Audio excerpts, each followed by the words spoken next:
विज्ञान के पास शहद देखने की मशीन नहीं है अभी कि गुलाब की शहद देख ले, लेकिन इसी गुलाब में जब मधुमक्खी बैठती है तो इसमें से केवल शहद इकट्ठा करती है। बोलो हाँ, कुछ चीजें तुम्हारी नजरों में नहीं आएंगी, कुछ चीजें मशीनों की नजर में नहीं आएंगी। नजरों में नहीं आती इसका मतलब ये नहीं कि नहीं है।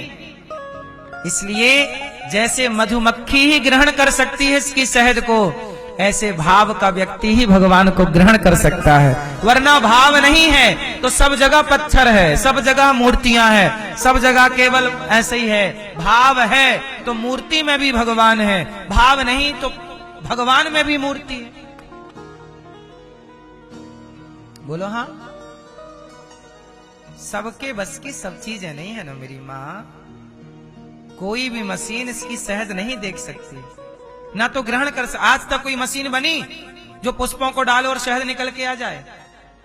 है मशीन? फिर केवल मधुमक्खी है, उसमें ये गुण ईश्वर ने दे रखा है कि तू ये ग्रहण करेगी।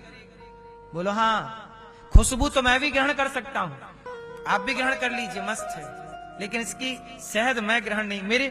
मैं पूरी जान लगा दूं तो मैं इसकी शहद ग्रहण नहीं कर सकता। ऐसे ही केवल मधुमक्खी चाहिए, ऐसे ही आपके अंदर भगवान को ग्रहण करने का वो भाव चाहिए, मीरा वाला प्रेम चाहिए, प्रहलाद जैसा विश्वास चाहिए, ध्रुव जी जैसी निष्ठा चाहिए। यदि वो नहीं है तो चिल्लाते रहो कि भगवान तो है ही नहीं। लोग क्या कहते हैं? भगवान तो है ही नहीं। क्यों कहते हैं? क्योंकि ये तुम्हारी दृष्टि से परे की बातें हैं, ये तुम्हारी खोपड़ी का विषय जिसकी समझ में आता है। अब गणित समझ में आ गई तो क्या बोलते हैं लोग, अरे गणित तो बहुत सरल है। पर गणित समझ में जिसके नहीं आई वो बोलेगा यार गणित बहुत कठिन है।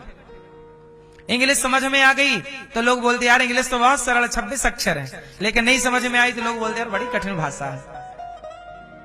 अंग्रेजों को हिंदी बड़ी कठिन लगती है, अंग्रेज हिंदी कुछ नहीं बोल पाते। हरे कृष्ण कृष्ण कृष्ण हरे हरे, हरे राम राम राम हरे हरे, ऐसा बोलते हैं। बोलो हाँ। और हम हिंदुस्तानी भारतीय कैसे बोलते? हरे कृष्ण कृष्ण कृष्ण हरे हरे, हरे राम। ये हमारा उच्चारण है और उनका उच्चारण हरे कृष्ण कृष्ण कृष्ण हरे हरे, हरे राम राम राम हरे हरे।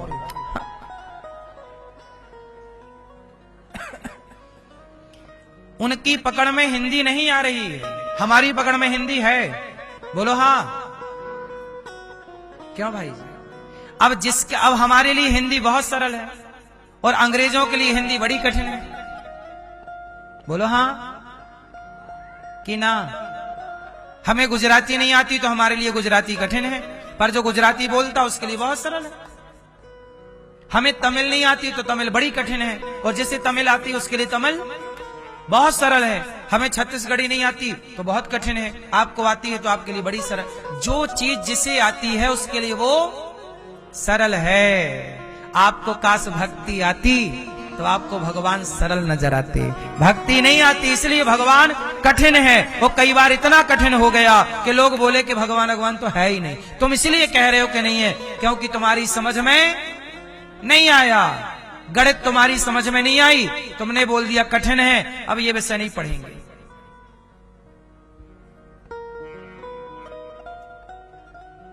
हर विषय हर व्यक्ति नहीं जान सकता। बोलो हाँ। आप सब भारत के ही हो ना? बोलो हाँ। हम सब भारत में ही रहते हैं, पर हमारे भारत में भी 50 भाषाएं हैं, सैकड़ों भाषाएं हैं। बोलो हाँ। क्या भारत के व्यक्ति को भारत की सारी भाषाओं का बोध है? बोलो। फिर जब भारत के व्यक्ति को भारत की भाषाओं का ज्ञान नहीं है, हमारे भारत में ही सैकड़ों भाषाएं हैं, बात सही है कि गलत है? आपको 2 भाषाएं आती होंगी, 4 आती होंगी, 10 आती होंगी, पर सारी भाषाओं का बोध तो आपके बस का भी नहीं होगा ना, है ना? एक दो लाइन सीख लेना अलग विषय है कि आपको 2-4 सेंटेंस याद कर लिए हर भाषा के, आप बोल नहीं, उस भाषा में बात कर पाना गहराई से सबके बस का नहीं है। भारत में रहने वाले भी भारत की सारी भाषाओं का बोध नहीं रखते, नहीं है ज्ञान। उसी तरह भगवान के रास्ते पर चलने वालों को भी सबको भगवान का ज्ञान जल्दी हो जाएगा। किसी पर हो गई कृपा तो हो गया ज्ञान, किसी पे नहीं हुआ तो टाइम लगता है। और जैसे बिल्कुल समझ में नहीं आता, वो नास्तिक होके बोलता है कि मैं अब ईश्वर को नहीं मानता। जो ईश्वर को नहीं मानता वो पहले ईश्वर को जानने की कोशिश पूरी किया, नहीं जान पाया तो बोला मैं नहीं मानता। इसलिए मेरी मां सच बताएं, जैसे इसकी सेहत सबके बस की नहीं है, ऐसे भगवान भी सबके बस के। हाँ, इसलिए राम भगवान से ही आत्मसमर्पण कर दो, प्रभु मैं कुछ नहीं जानता ना जानना चाहता, मैं तो बस आपका हूं। जो आत्मसमर्पण कर देगा वो भगवान सब जना देंगे, उसे सब जान देगा। और जो समर्पण नहीं है वो चाह भी पुस्तक पढ़ के तुम भगवान को ना जान पाओगे। ऐसी कोई पुस्तक नहीं है इस धरती पे जिसको पढ़ के तुम भगवान को जान लो। भगवान को जानोगे तो तब जानोगे जब वो स्वयं जनाना चाहे, वरना दुर्योधन के आगे तो कृष्ण खड़े ही थे। रावण तो इतना बड़ा विद्वान था और उस विद्वान के आगे राम खड़े हैं, कहां जान पाया, कहां पहचान पाया। बोलता है कि ये तो वनवासी हैं। रावण का भाई कम पढ़ा था विभीषण, वो जान गया कि राम भगवान है। रावण का बेटा कम पढ़ा था मेघनाद, वो जान गया कि राम भगवान है। पर रावण ज्यादा पढ़ा था, नहीं जान पाया कि राम। क्यों? विभीषण को जना दिया तो जान गए, मेघनाद को जना दिया तो जान गया, रावण को नहीं जनाए। रावण को तब तक नहीं जनाए जब तक आखिरी बाण नहीं लगा, और जब आखिरी बाण लगा गिरा तो रावण भी मरते समय राम बोला है। अब जान गया, अब तक नहीं जनाया था तो नहीं जान पाया, अब जना दिया तो। चलो बताओ ज्ञानी कौन है? आप लोगों की नजर में ज्ञानी कौन? आपकी नजर में मूर्ख कौन? कौन ज्ञानी? भैया बताओ, ज्ञानी कौन? कौन आपकी नजर में ज्ञानी कौन है? कौन? नहीं प्रभु, हम तो आपके दास हैं, ज्ञान का तो हमारे पास ज्ञान नहीं है। ज्ञानी कौन? आप बताओ पीले भैया। सुनो, भगवान को जो जानता हो वो ज्ञानी। भगवान को जाने कौन जब तक उनकी कृपा ना हो। सुनो सुनो, बहुत ध्यान से सुनना। ज्ञानी मूढ़ न कोई, ना कोई ज्ञानी है ना कोई।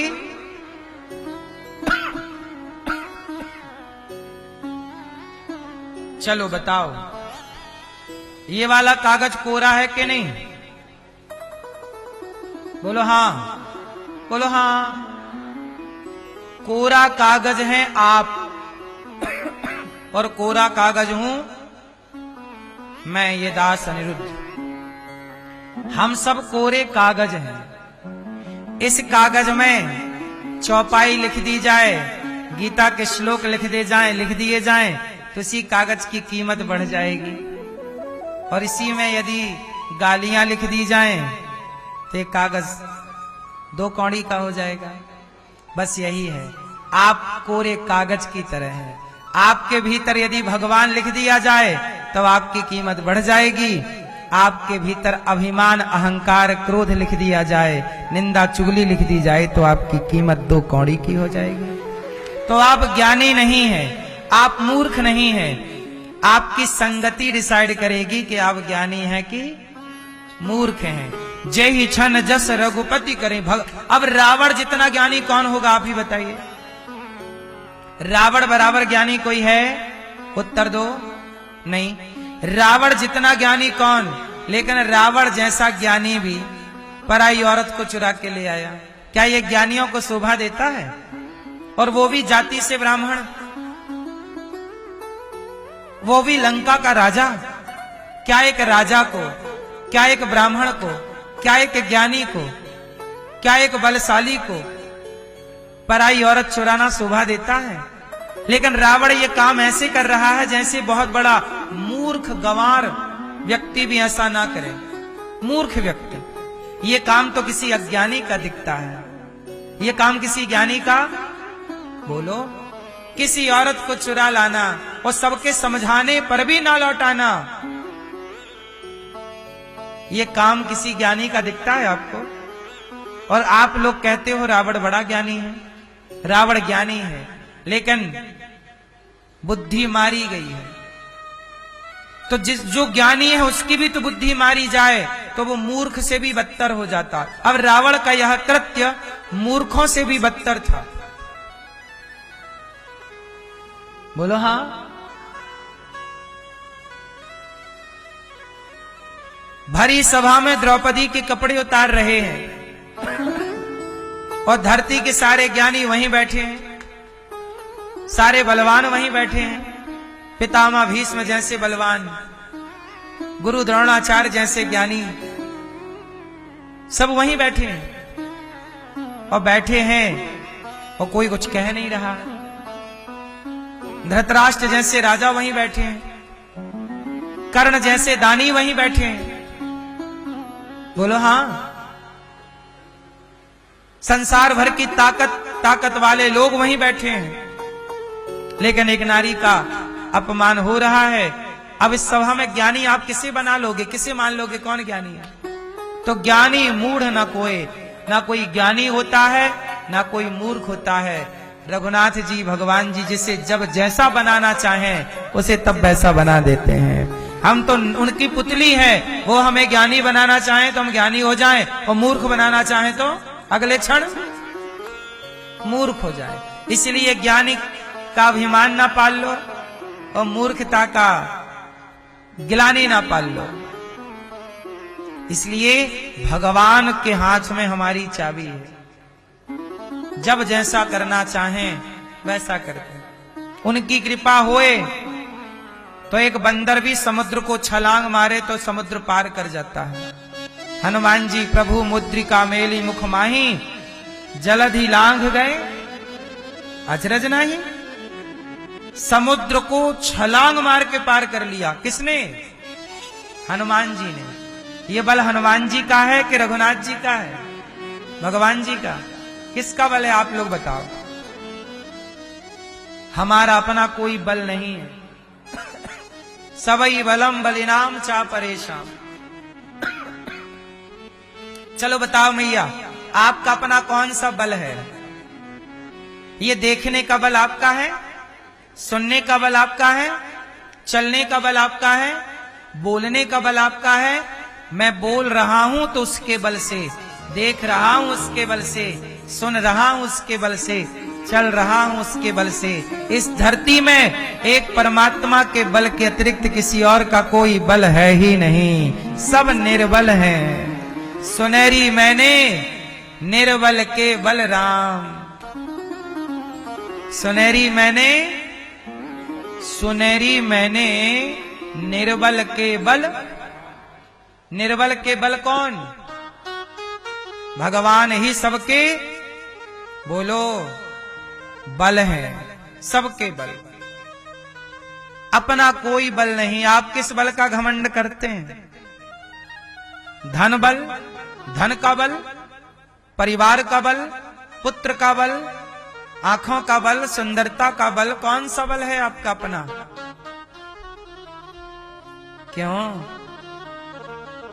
इस दुनिया में तो आप अपने को बहुत कुछ मानते हो, पर शास्त्रों की दृष्टि से देखोगे अपने को तो आप शून्य पाए जाएंगे। शून्य। क्यों जी? भगवान सच्चिदानंद रूपाय विश्वोत्पत्त्यादि हेतवे तापत्रय विनाशाय श्री कृष्णाय वयम नुमः। भगवान सत चित आनंद, विश्व की उत्पत्ति पालन संहार, ऐसे कृष्ण को जो भगवान करोड़ों ब्रह्मा, करोड़ों विष्णु, करोड़ों शिव को बनाने की सामर्थ्य रखते हैं और उनसे कार्य कराने की सामर्थ्य रखते हैं, उन भगवान श्री कृष्ण को, राधा सहित कृष्ण को हम बारंबार नमस्कार करते हैं, प्रणाम करते हैं। उन कृष्ण की ये भागवत है, जिन कृष्ण में, जिन नारायण में करोड़ों करोड़ ब्रह्मा जी को बनाने की ताकत है। ब्रह्मा जी परिवर्तनशील हैं, इसलिए ब्रह्मा जी भी जीव कोटि में आते हैं। जैसे हम लोग मरते हैं ऐसे ब्रह्मा भी हैं, बस उनकी आयु थोड़ा हमसे बहुत ज्यादा है, उनमें पावर ज्यादा है। प्रधानमंत्री हम में से ही कोई है, लेकिन प्रधानमंत्री का पावर हम सबसे ज्यादा है। बोलो हाँ, है हम सबके बीच का। बोलो हाँ, ये पावर प्रधानमंत्री का नहीं है, ये पावर उस पद का है। ऐसे ही पावर ब्रह्मा जी का नहीं है, उस ब्रह्मा जी के पद का पावर है। ब्रह्मा एक पद है, ये सब पद बदलते हैं, लेकिन मूल में नारायण है। इसलिए नारद जी क्या जपते हैं? श्रीमन नारायण श्रीमन नारायण श्रीमन। काम करते नारायण मतलब राम, चाहे राम राम, कृष्ण कृष्ण, राधा कृष्ण, राधे कृष्ण, कुछ भी ये नाम जपो, सबका मतलब वही है।